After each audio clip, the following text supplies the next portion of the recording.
Thanks for tuning in. Just want to talk to you for a moment about staying fit, getting fit, maintaining your fitness while you are dropping the weight. Because here's the thing. You can go on a diet, and I have discussed this already a couple of times, but I don't mind repeating it. 98% of all the diets fail.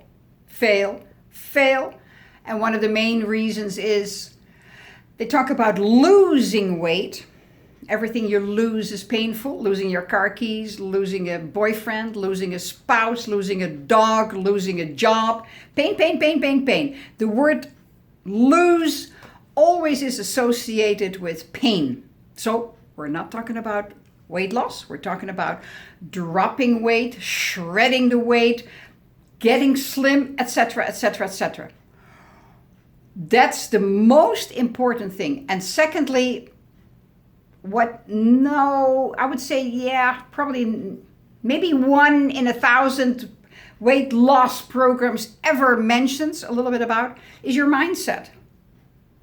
And that is the trigger. If your mindset is stuck in something in the past, in a trauma, in an incident that took place when you were a little kid, and it hasn't been addressed and you haven't gotten over it, and the worst of all is that you have no clue that that program is still playing in the background, you will never get slim. Never. You can starve yourself to death, and you can go on a diet plan, and you can lose the weight for a year, maybe 2 years, and then you go like, okay, let me just pick it up and do a little bit of a more normal life, and slowly but gradually it creeps in again. Most of the diets last 6 weeks, maybe 3 months at the max, and then people drop off that diet and they get an extra bonus back. So forget about all of that jazz. Another thing that they always promote is that you got to go to the gym, you got to you got to do fitness, and you got to do workout an hour a day, etc., etc. It's not really true.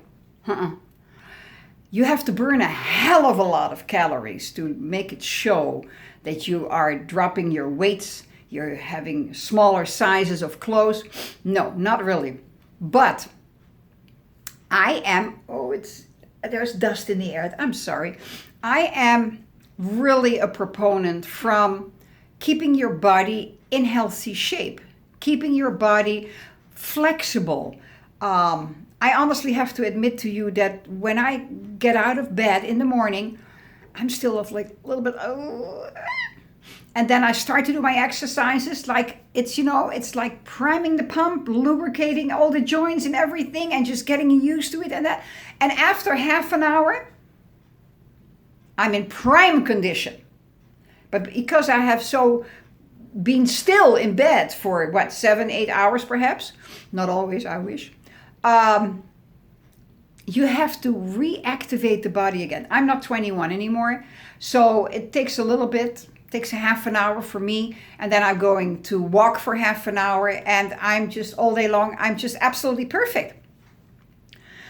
You do not have to join a fitness to get your body active, to get your body energized. It's not necessary. Get those stretching bands, either those long ones, those 5 feet or 6 feet long ones, that you hold in your hands and you put your foot on it or whatever, or get those loopy ones that you stick your legs in and then you just spread your knees or whatever else, and or do it around the hook somewhere and just pull it. You have to keep your body moving, especially now in this world where we are so bound, I don't want to say stuck, because it's a choice. I am at my computer for at least, I would say, half of my working day, if not more. So I'm sitting, I have my alarm on my cell phone go off every 2 hours as a reminder to walk inside the house for 5 minutes. And it just, keeps the blood flowing, because sitting is not really doing you well. And it also starts to create cravings, because I mean, honestly, I'm getting a little bored from time to time doing my computer work. So if I'm not moving, if I don't feel flexible and great in my body, I have to look for something else, a distraction, a treat, whatever else. And we all know where that ends up. Now, I have very strict rules on that. I'm a keto person, and but apart from that, that means that I don't eat any carbohydrates, no sugars, no wheats, nothing like that. So if I'm bored, I may just, go into the kitchen, make myself a cup of tea. Here's the summer, it's quite hot here. So I make iced tea, cup of iced tea, and I have a little cookie. No sugar, no sugar. But I rather not, because do I really need it? So what I do is I just break off a little bit just for the flavor, for the taste. And you can do that yourself as well. You don't have to fill up a cup with cookies and take them back to your office, back to the computer and eat them there. Just have like a piece of a cookie. It's the flavor, because you're changing your mindset.